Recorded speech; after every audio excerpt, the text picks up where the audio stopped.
Sirs. Oh, welcome everyone. This is Jim Welsh, Vice President of Operations at Stevens Van Lines. Thank you for taking time out of your busy day today to attend our workshop. I think you'll find it very informative and a great way to start off our peak season with all of our ducks in a row here. We will be focused, obviously, on our #1 business goal of providing total customer satisfaction. With that in mind, we have a pink truck, and I understand today it's out in Boston. And Jerry, we have Jerry Rudolph here from our marketing department, who is a big player in the pink truck program. So I'm going to give her 30 seconds to hit the program for you. Go. Wow, thank you, Jim. I didn't realize I was doing this. But what we would encourage folks to do is that definitely to be reminding your customers about this, that every state-to-state move that Stevens provides and any of our agents provide, that we do give a donation to the National Breast Cancer Foundation for those moves. Also, please encourage your friends and customers to check out our special webpage, stevenspink.com, and our Facebook page, and become a friend on Facebook. There's going to be a lot more things coming down about being a friend on Facebook. So with that, I believe I have taken up my 30 seconds. Thank you, Jim. I just love when people are on the spot in a live show. It just, helps out a little bit. Jerry, thank you very much. And I was really glad to see you here to review that with everyone. Let's go through a couple more slides here and get to the, whoa, look at that one, huh? Photoshop, Jerry? No? Actual picture, huh? Vegas. Where's the hubcaps? The driver didn't lose the hubcaps in Vegas, did he? Let's move on. There we go, central operations. We will address central ops first. Obviously, with our business strategies, we will be held accountable for our TCS results in 2012. And you'll hear me talk about proper time management as I go through this presentation of mine here. Next slide, please. This particular slide just gives you a little idea of how in some of the percentages and shipments that we have loaded throughout the peak season. I really do not want to get that into this in detail here, but we've included it in the presentation because our entire workshop here will be on Stevens TV Live. Is that correct? Where you can go on SBL Info and you can actually view the entire workshop today. Next, please. Go ahead, Jerry. Go ahead and just go through the next slide. And I won't bore you with these statistics, all the stats on this slide here. This has to do with our, as you can see, the week ending 7/30, 7/23, and you look up above and you see those columns identified in terms of shipment count and weight, and it gives you our pick and hold percentages for our peak periods from May through the end of September. So, but I'll let you view that slide when you're reviewing this particular workshop later on down the road. The customer satisfaction, this particular slide here is a picture of our quality scores, our customer satisfaction scores, by shipments that are delivered on a per month basis. So as you can see that we have 3 years involved in here, 2009, 2010, and 2011. And you can see that 2011 at the end with 87.6 was was a huge challenge for us from a total customer satisfaction standpoint. Went backwards in 2011. I know our industry struggled in its entirety, but we obviously need to stay focused on us. You can see in June and July, it was very painful in August in terms of where we were in terms of our TCS scores for our customers. I believe we have way too many slides in here, and somebody did not hold these slides to the side. So, Jerry, just click, there we go. That's where we'll start here. But anyway, those slides are very handy to review and you can always give me a call to discuss them in detail because they are a snapshot and a true picture of our total customer satisfaction results over a 3-year period of time.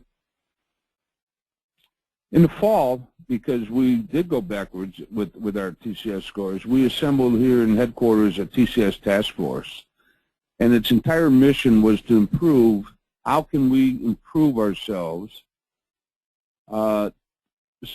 so we can improve our TCS during the peak season, on the basis that if you can do it during the busy time of the year, you should be able to do it in the slow time. So a lot of the things, these are some of the key points that came out in the task force, and the people that participated were all the stakeholders within the TCS process, various department heads as well as staffs. We met every Friday for 3 hours. There's actually a 54-page document that came out of this entire task force results, and many of the things in that document now are incorporated into each individual department's business strategies for 2012.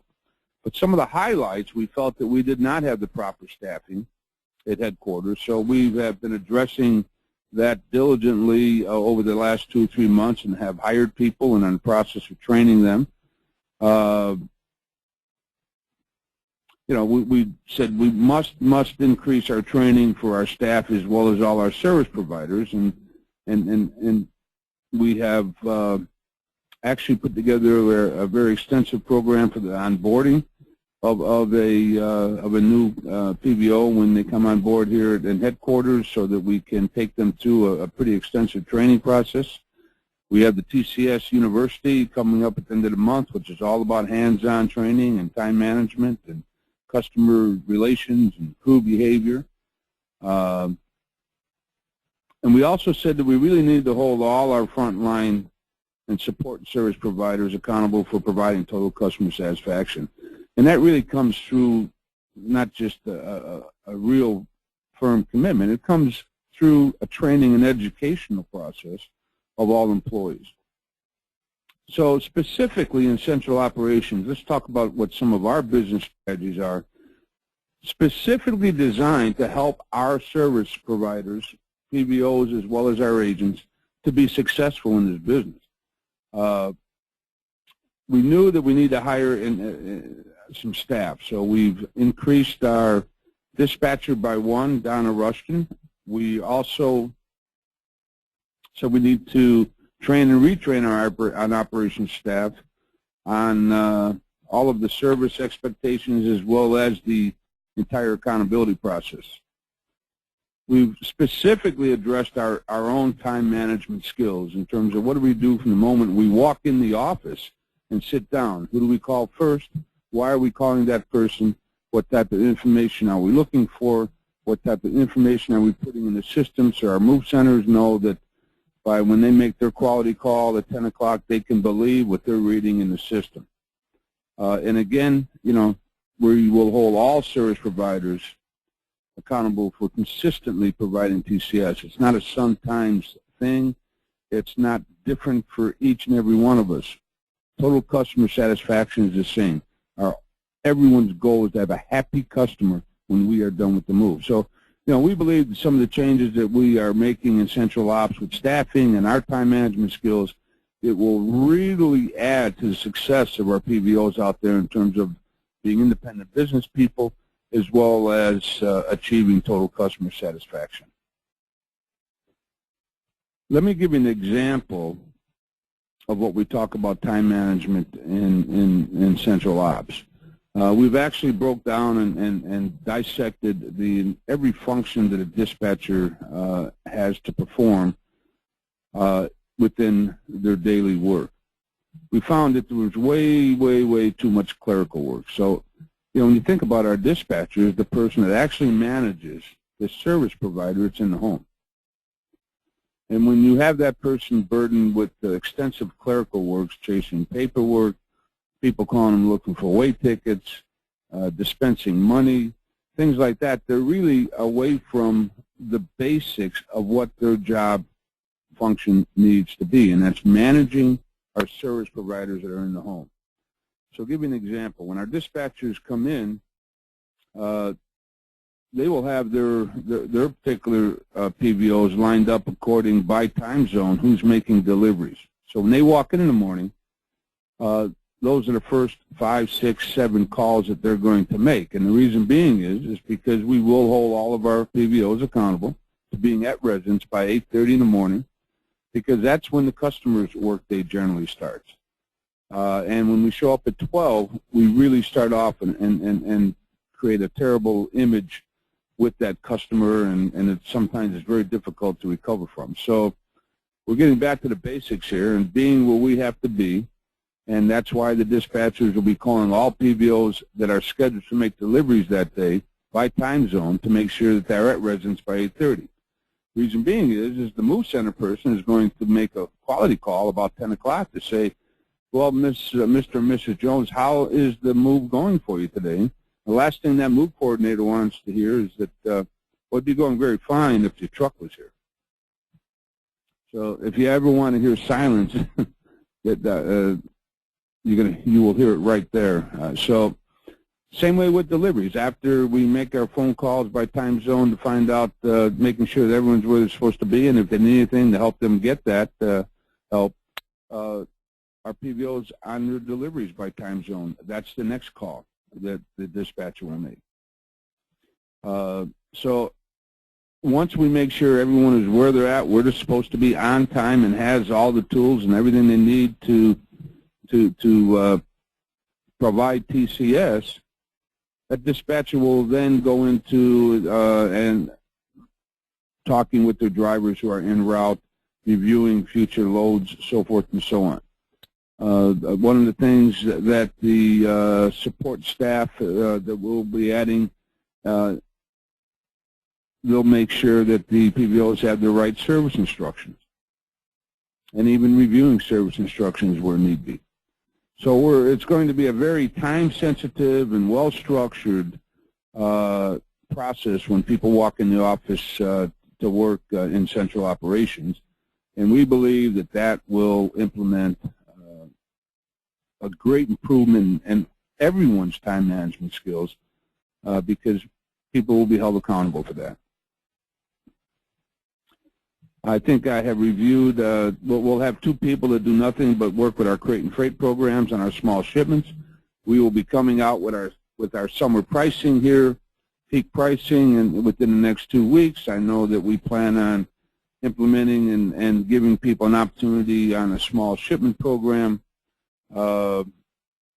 because we believe that from a shuttle standpoint, we know that there will not be tow-away companies' capacity to do shuttles like we would like to do. Also, from a crate and freight standpoint, we know that there will be a shortage of lift vans out there. So we will really be working on a small shipment program in terms of discounts and prime periods. Next, please.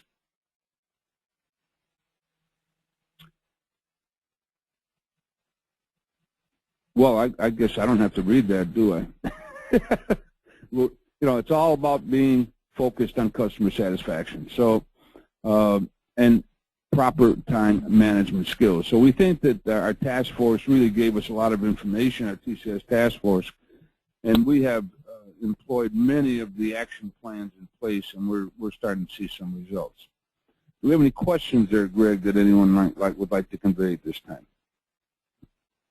Nope. Nope, not at the moment. Anybody want to type some in? Well, I want you to know that last Wednesday we had well over 100 people attend the workshop, and I think there must have been about 15 questions just alone on operations. So I must not be doing a good job today in my presentation, huh? Greg? I'm not sure what the thing is there, Jim. One thing you might want to tell the van operators, sure. Something exciting is going to happen on April 1st. Just came out yesterday. An increase in the tariff? That's it. Oh, okay. That's true. It's we're raising our tariff at least a couple of percentage points, but also The summer rates increase in our military business, 10% increase takes effect for shipments moving after May 15th, Sean, is that correct? That's correct. Okay. So we're all getting a little raise. That's good. We can all use that. We know. Jim, can you talk to someone here about mine? I haven't seen anything. Yeah, well, keep looking. But that's a good point, Greg. Yes, our tariff April 1st does go up by 2%, as well as our military tariff on May 15th. The rates have a 10% increase. I forget. Well, I haven't seen that in a long time. I forget what we used to call that. It was a seasonal rate adjustment. Yeah, that's what it was called. So. Not only that, the new fuel surcharge figures came out yesterday, and I think the government orders are up to 16% now on the fuel surcharge, and COD was 15%. 15%. So I know there was some reason some notices went out there and said that it went down, and I will tell you it was lighting a match throughout the system. I never received so many phone calls and emails within 10 minutes after an email went out about something than I did about saw about the fuel surcharge. All I want to say, Jim, is that wasn't my fault. I was just posting out there what I was given. I got you.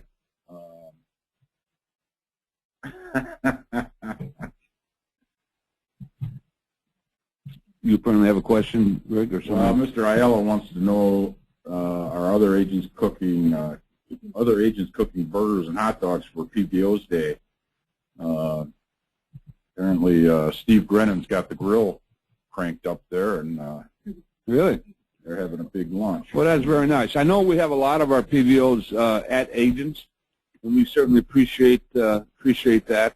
And as we go down the line here, we'll be talking about various technology improvements and things that will help our PVOs be able to participate in even more online training and communications and what have you. So, but Steve, thank you very much. That's very nice of you. Yeah, we do have a question from Benjamin.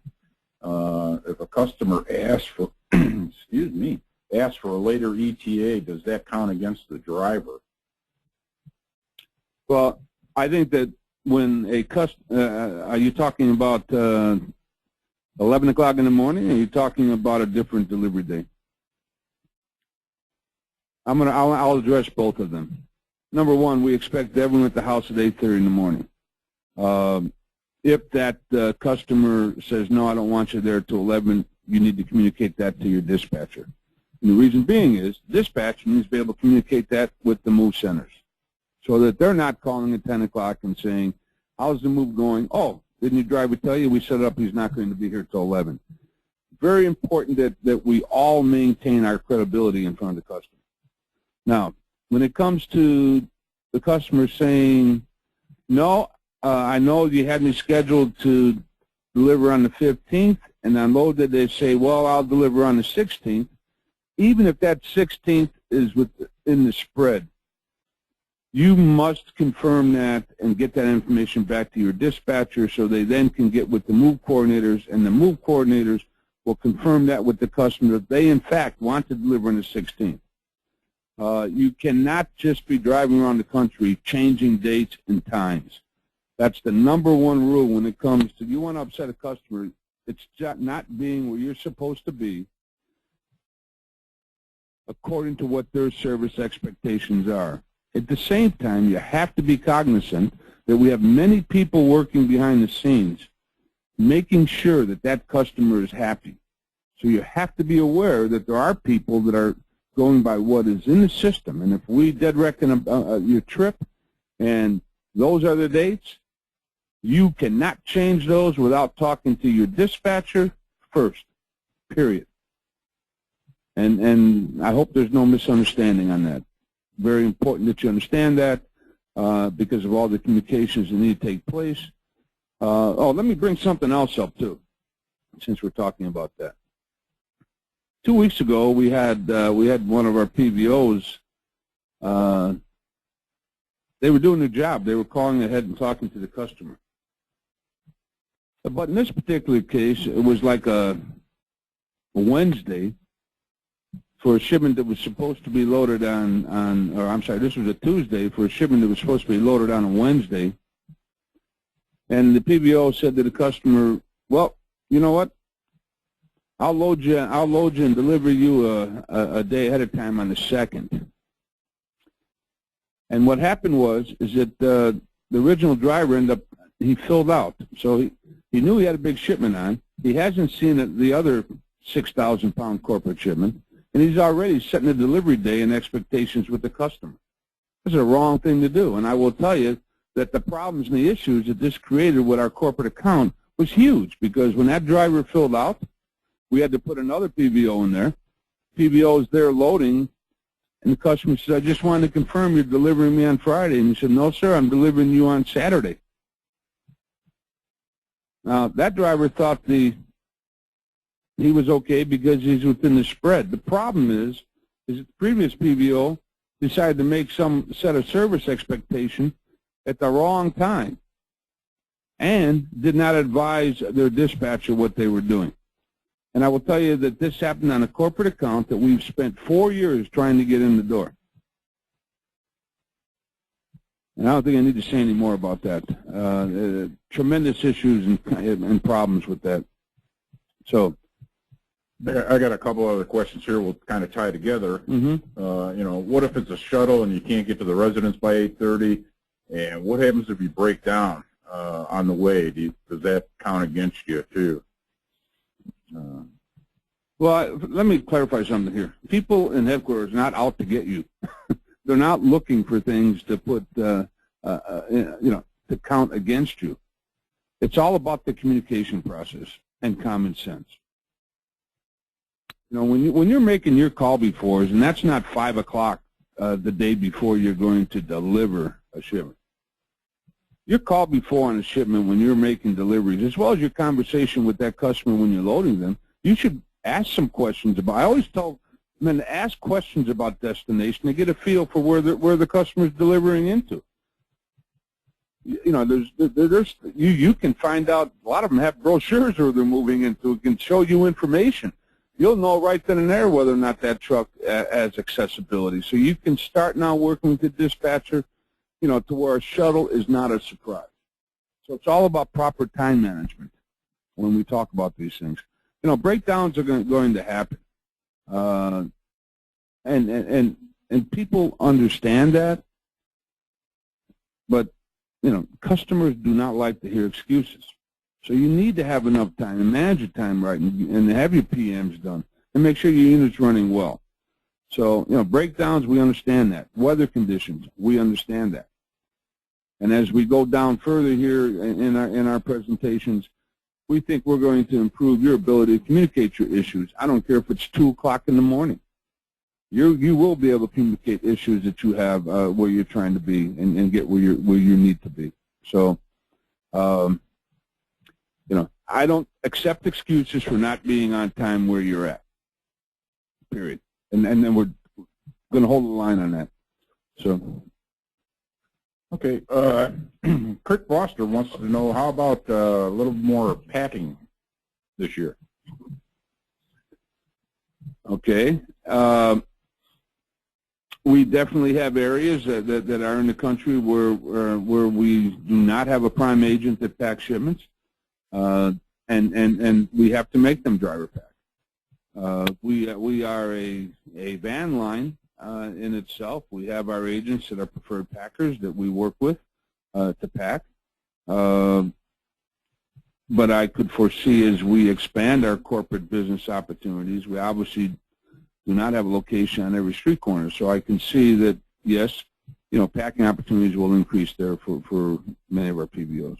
You know, and another thing, Kurt, it's really funny because some of the van operators out there, they don't want to pack. They don't feel that it generates sufficient revenue to make it worth having to hire extra labor and you know, spend an extra day on the job in some cases to get a job packed.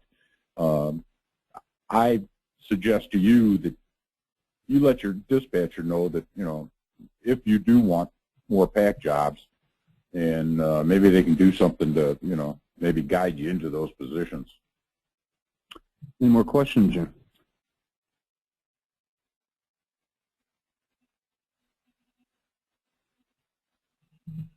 What about PVO pack or PVO jobs? Driver shows up and nothing's packed on load day. What should the driver do? Well, right away, don't panic in the house, because as we all know, many times the customer's best intentions just do not take place. And, you know, there's a lot of reasons why people are not packed up and ready to go. And it's certainly not meant to be a vindictive act so that when you arrive that you're all upset. I mean, people have many issues in life, and obviously moving is a very stressful and traumatic time. So we do not want that customer to feel like they've let us down. We want that customer to feel like, you know, we're going to take care of this. Stand back and relax and enjoy yourself and just let us take care of it. We're going to do a great job for you. I know, though, that when you show up and things aren't packed, it turns the world upside down. You need to get with your dispatcher immediately so that we can take a look at your entire load that you have on, your commitments that you have on. We understand that if you're walking in and all of a sudden you're loading 10,000 pounds and it's not packed, you may not have a crew there that you're comfortable with to pack. So, you know, get with operations immediately and we will work those details out, okay? Don't raise such a degree of concern in front of the customer. Now the customer is sitting there saying, oh, wow, what type of service am I going to get?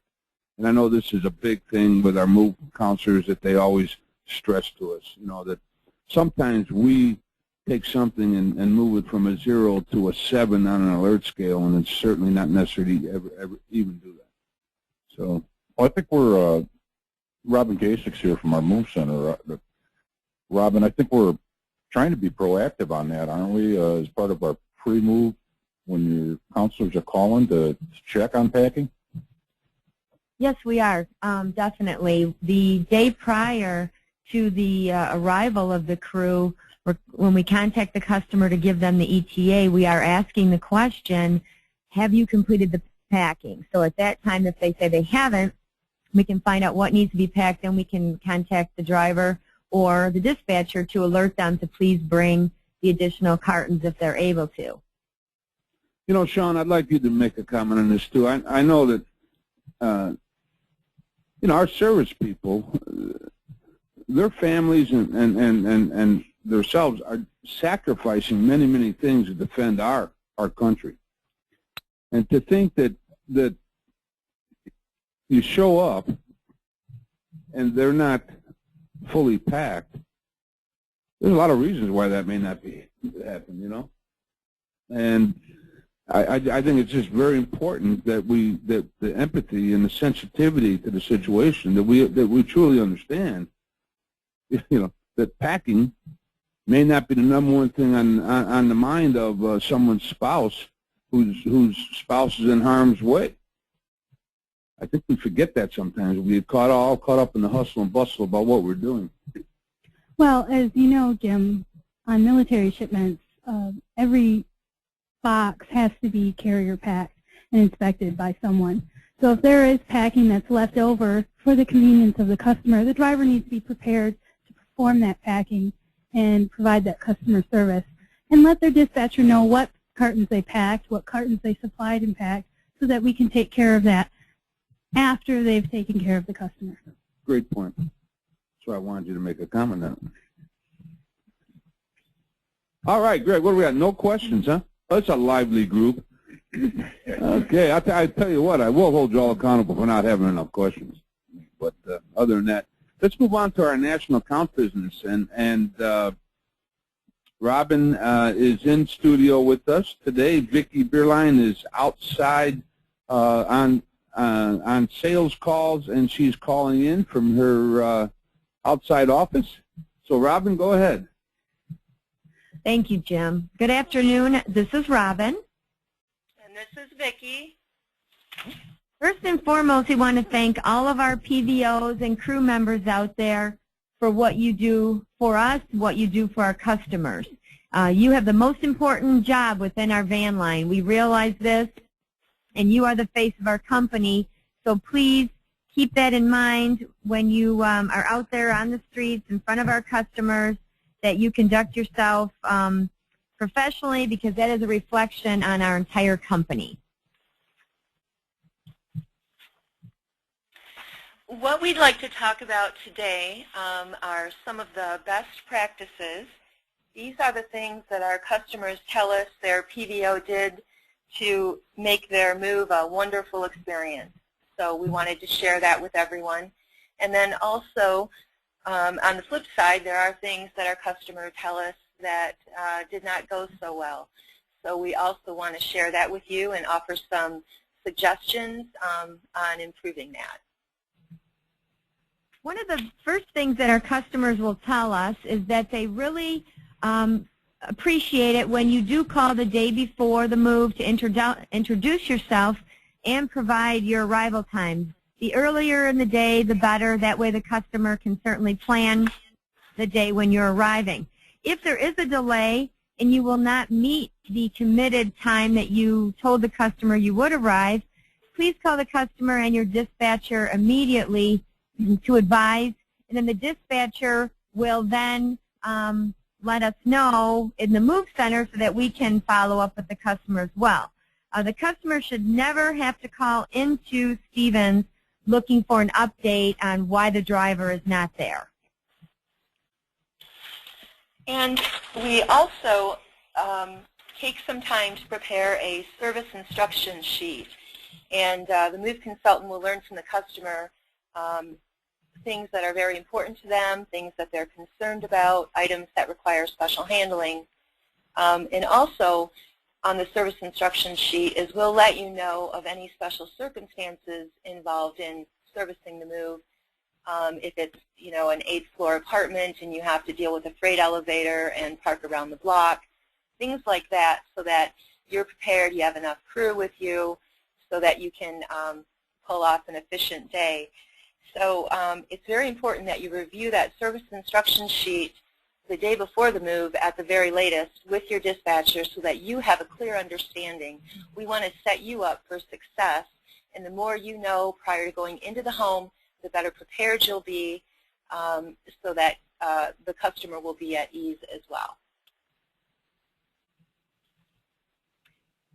This would just be an example of the service instruction sheet that you folks do get with the driver paperwork and in advance from your dispatcher. We are working with IT on this now to somewhat clear this out a little bit. There's a lot of information on there, but we want to make sure that you do get all the information so that you are best prepared when going in to handle the customer's move. Excuse me, Robin. I noticed on that service instruction sheet there was things about the mat cartons, and let's just take a second to talk about that a minute, because that is a huge issue with us from a claim standpoint, and it's one of those very sensitive items or belongings that a customer has when we damage it. And it seems like every time we're on the phone and we're asking the PVO, how did this take place? And, you know, their first comment would be, well, the agent that was packing did not leave the cartons, the mattress cartons in the house. My first response back to them is, so what? You should have taken your shrink wrap, protected the mattress, and padded it before you took it out of the house so that you would protect it, to where you get someplace to get mattress cartons. So because the agent did not drop off the mattress cartons for whatever reason, there's no excuse to be damaging someone's expensive item.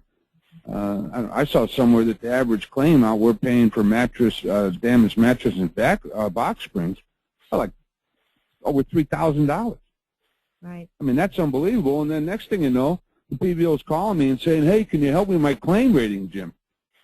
You know, because it's affecting my dispatch. So now I take a look at their claims and I go in there and I see mattresses. And it's like, you know, why don't you just hit yourself in the head with a ball peen hammer?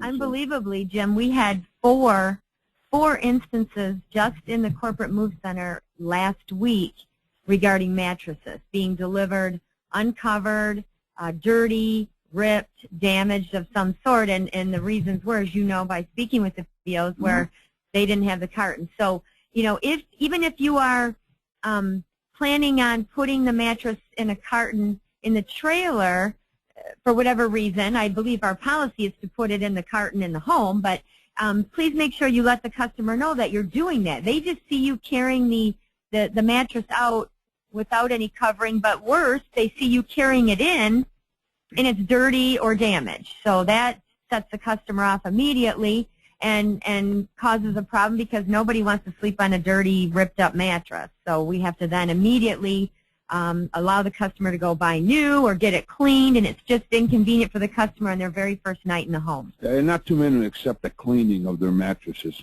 I'm going to tell you that right now. Right. Not too many of them will let you do that. It's, hey, I want new. I'm sorry. I think it was a point. I just wanted to make sure we talked about it. And Edmund here has a good idea too. He says he picks up a couple spare plastic mattress bags and keeps them in the truck, you know, in the event that something comes up.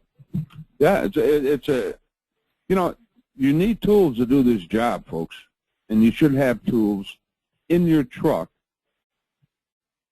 because you might only have a max on a claims liability, but somebody's writing that check for $3,000. And I, you know, if you had to pay the total $3,000, you'd figure out how not to have that happen again, I would think. So, you know, this is where you just get honest, and you know, you just have very straightforward, honest conversation up front. There's not too much, you know, there's icing on this. You know, you just have to be very blunt about it.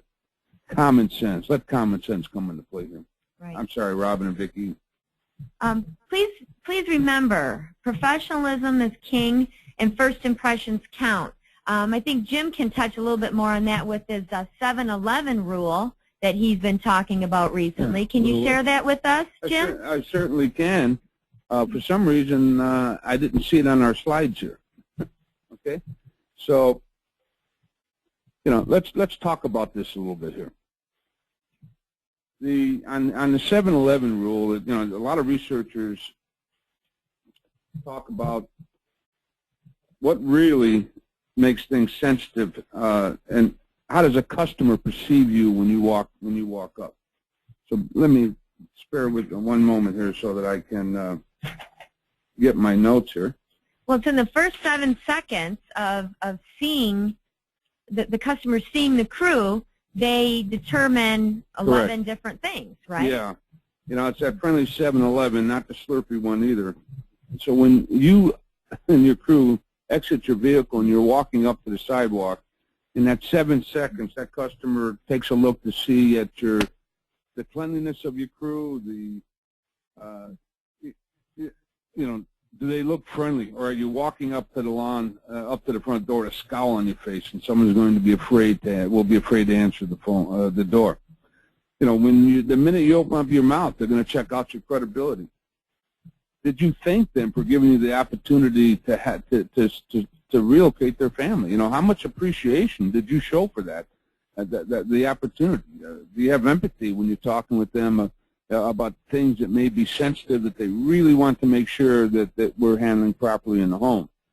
You know, it won't take them long to figure out the knowledge, whether or not you really know what you're doing, from how you start managing your crew, you introduce your crew to them when you go in the home, how they're laying down the home protection using the Stevens Home Protection Kit.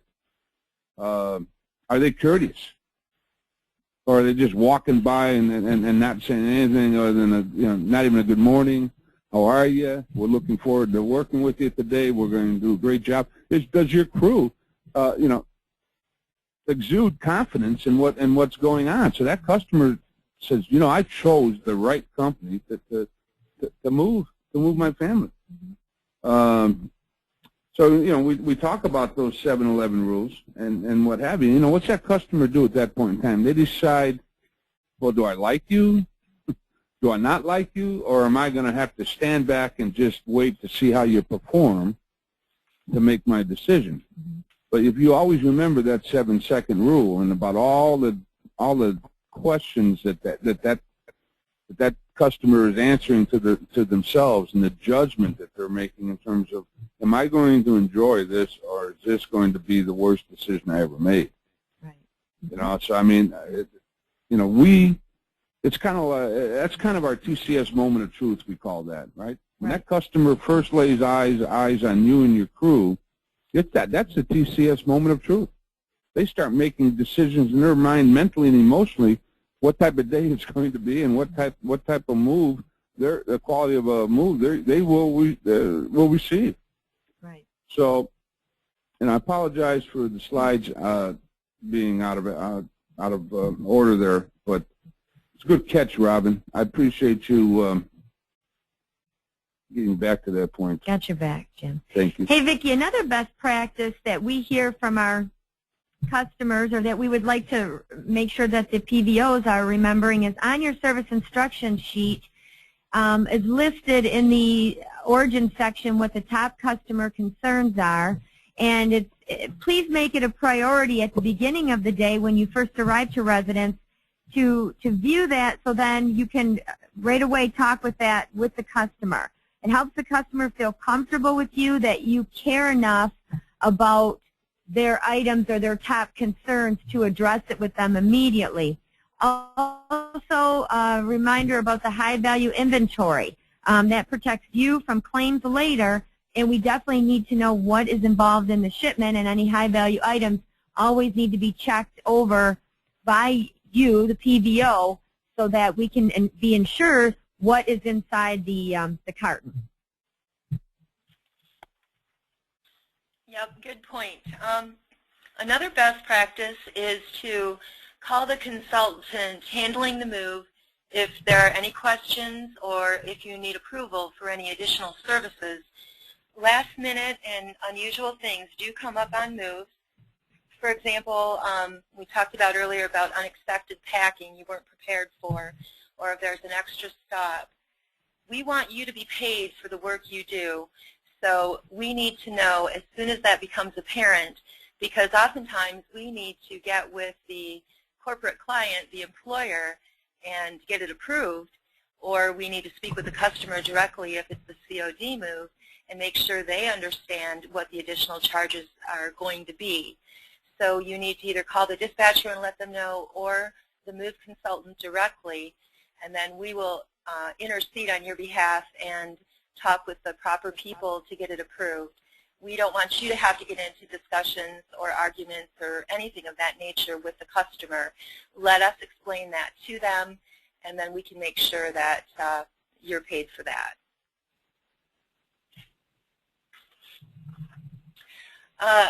This might be pretty obvious, to stay involved with the customer during the loading and delivery, to check on them. If you're on the trailer all day during the loading or the delivery, you may not have a good idea of what's going on in the house. If the crew is in there, if they're dinging up walls or sliding boxes downstairs or anything like that. And you don't know how the customer is perceiving the crew in the home. So it's a good idea to check in with them periodically throughout the day and just say, is everything going okay? Do you have any questions? Do you have any concerns? Just so that they know that you are on top of it and that you have their best interest at heart.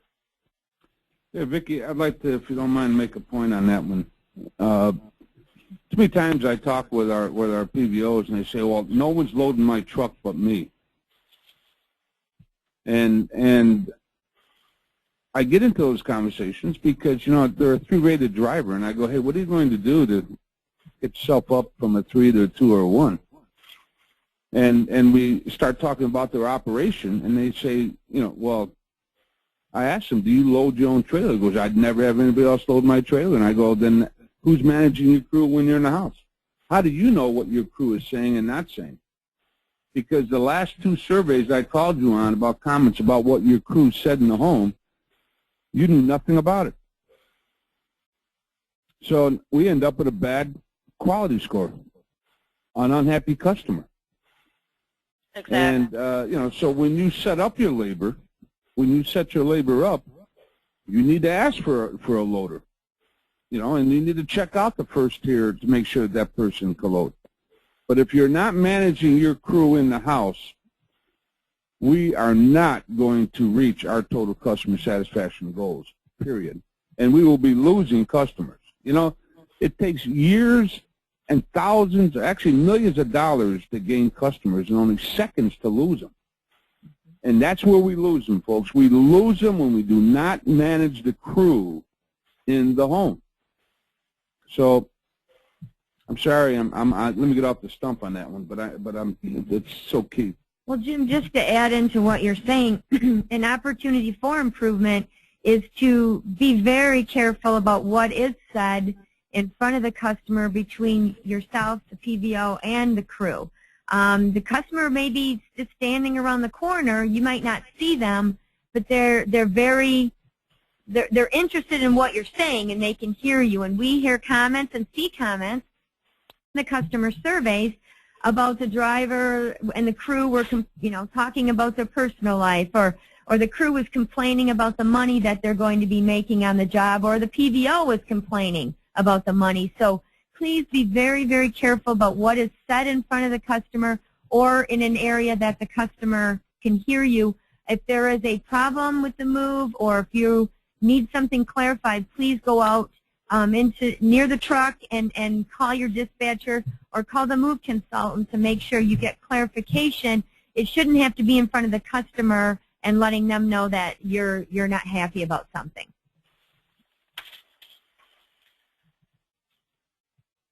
Excellent point. The next opportunities for improvement, respect the customer's property and make sure your crew does as well. And what we mean by that, you're the professional van operator. They're expecting you to come with all of the tools, all of the equipment that you need to properly service their move. And if you need to, Greg, I think you need to go back a slide, but that's okay. You don't want to borrow the customer's dollies, their tools, anything that belongs to them. You should have all of that equipment in your van so that you can take furniture apart, whatever is necessary. They're very protective of their household goods, and you just don't want to be using that. Another thing is to respecting the customer's property is something kind of silly maybe, but for the ladies out there especially, the use of the bathroom in the home. Make sure that your crew is being neat and tidy in there. Make sure they're washing their hands when they come out of the bathrooms. It's amazing how many comments we get about that. So as if you were just, in a friend's home or a relative, you want to be respectful at all times. And so talk with your crew about that. Yeah, Vicki, too, when you talk about bathrooms, there's a powder room. It's not to powder your nose. Powder rooms are designed for guests in someone's home. A master bathroom is not designed for guests to come into the home. And when we are in someone's home, we are a guest. They've invited us in their home to provide a service. So we are a guest in their home, and we need to conduct ourselves accordingly. And when you get complaints back that, I told the men not to use the master bathroom, and they went ahead and not only used it, but destroyed it, those are difficult conversations with a customer. Another opportunity for improvement is if you're delivering or loading for that matter, and you know that there's an item that was damaged by yourself or one of the crew members, please bring it to the customer's attention and notify your dispatcher. We need to notate that immediately that there is damage so there's no question about it later. But also the customer then, even though they may not be happy about the damage, they will show more trust in you than if you try to hide it or if someone's trying to repair it with duct tape or something like that. They're going to find the damage eventually. You might as well own up to it and be right up front, and the customer will feel much more comfortable about it. A lot of the complaints that we get from customers are not necessarily about their claims. It's about other items. So, please keep that in mind when dealing with the customer, and the same applies for damage to their home or property. That's a great point. It's integrity and owning up to any damage, most definitely. Also, we want you to obtain a qualified and sufficient crew for the work at hand.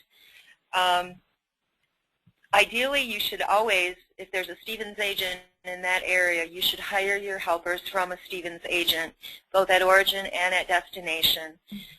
Recently, we contracted with HireRight, and by April 15th, all of the Stevens agents, all of their helpers, warehousemen, even their salespeople, are all going to have to go through and pass background checks. So our corporate clients are requiring this now, and that gives you a lot more confidence, too, that the people you're taking out on a job are going to represent us all very well. Now, if you are in an area where there isn't a Stevens agent, we strongly suggest you go to another moving company in the area versus going to a labor ready or picking someone up at a truck stop.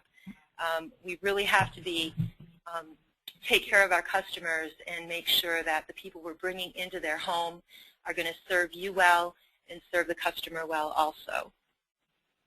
Yeah, good also, point one other thing I about wanted that. to add on that, if you are having difficulty getting help, you need to reach out to your dispatcher and ask them to assist you with that so that it's not 10 a.m. and you still don't have qualified help on the job with you.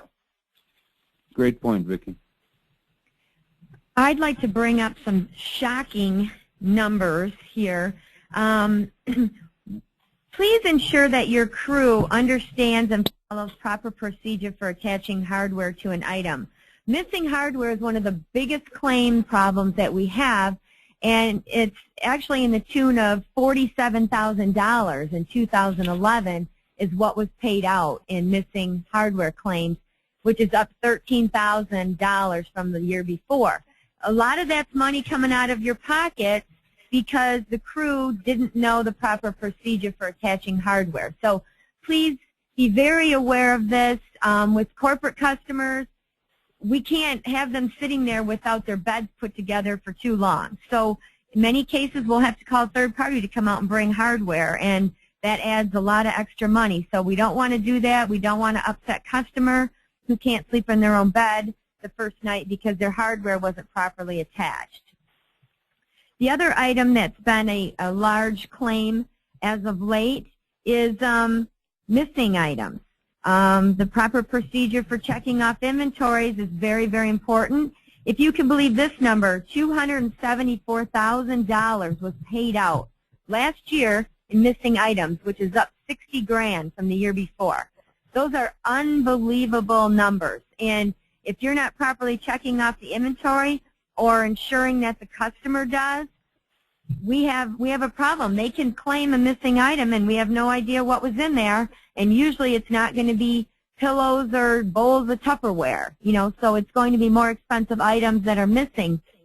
So please protect yourself, protect our company from paying out this type of money, and ultimately it's an unhappy customer because they're missing items.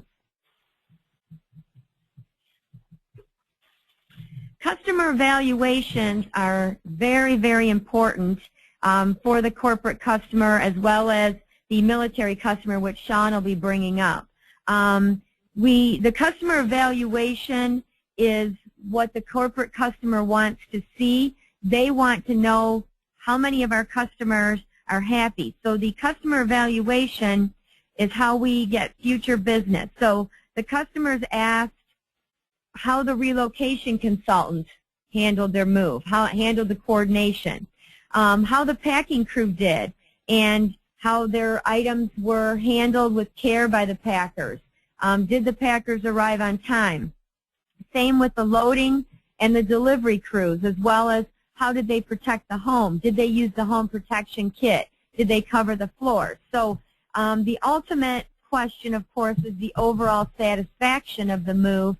But we have to keep in mind that the customer's perception of our service is what's important. They reveal it on the customer satisfaction survey. So even if we feel like we delivered the customer on time within their delivery spread, If the customer specifically was told they had a different day for delivery and then that changes, their perception is that we were late. So we have to always keep in mind when we're trying to make the customer happy, we are all working together as a team, from the relocation consultants to the packers, driver, and even the claims folks as well as the accounting. We're all part of the team that makes sure that the customer is satisfied. So that evaluation will secure future business for us as long as that's a positive overall experience for the customer. Are there any questions at all that any of you folks out there have for corporate accounts or customer service?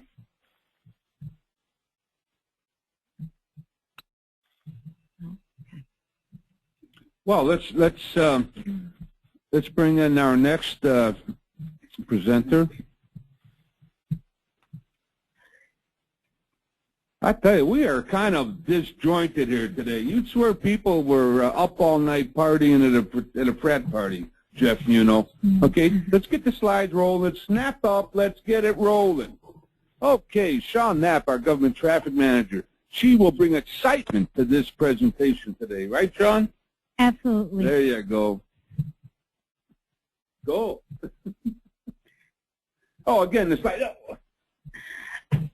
Regarding military business, we have customer satisfaction surveys are required on military business. Every member is asked by the government to complete a customer satisfaction survey, and this survey asks the member to rate our packing, loading, delivery, and overall experiences.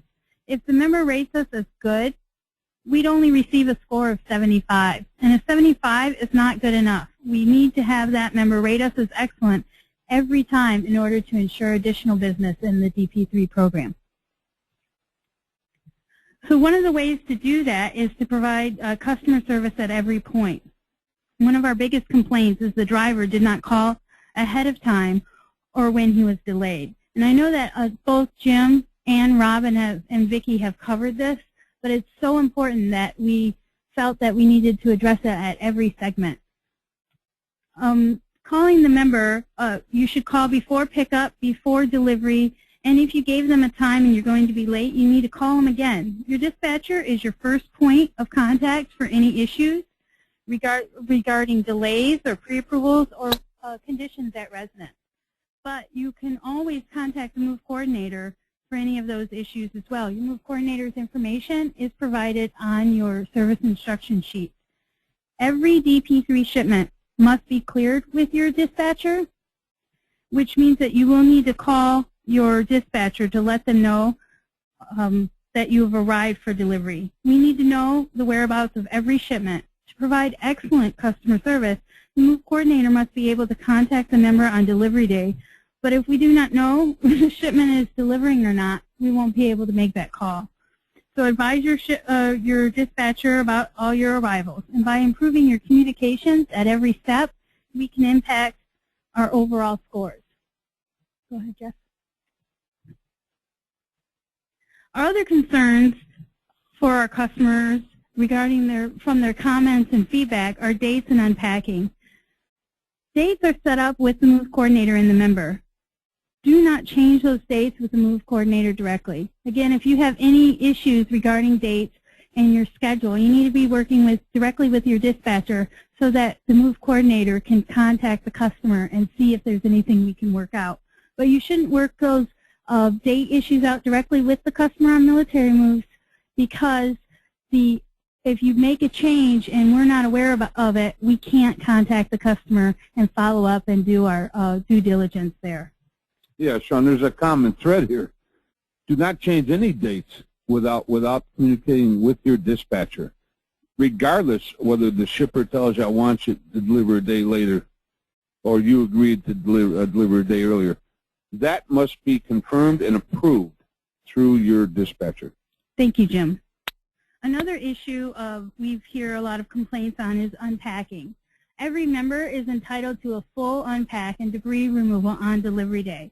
So plan to unpack and perform on every single military move. Too many times we hear from the customer that the driver said he cannot or does not unpack, and that simply is not acceptable. The government provides this service for the customer and pays us to perform that, and we need to be willing and able to do so. Meeting our date commitments and providing full delivery services will impact our loading, delivery, and overall scores in the future. Good point about arriving on time. It's not just about being there on Tuesday. It's about being there on Tuesday at 8:30 in the morning. Another area is special circumstances in the home. Special circumstances come up and need special attention. If you encounter any of the following, contact your dispatcher immediately. Mold and mildew is an issue that can spread. If you load it on the truck, they can spread to other shipments on the truck, but also can be a health hazard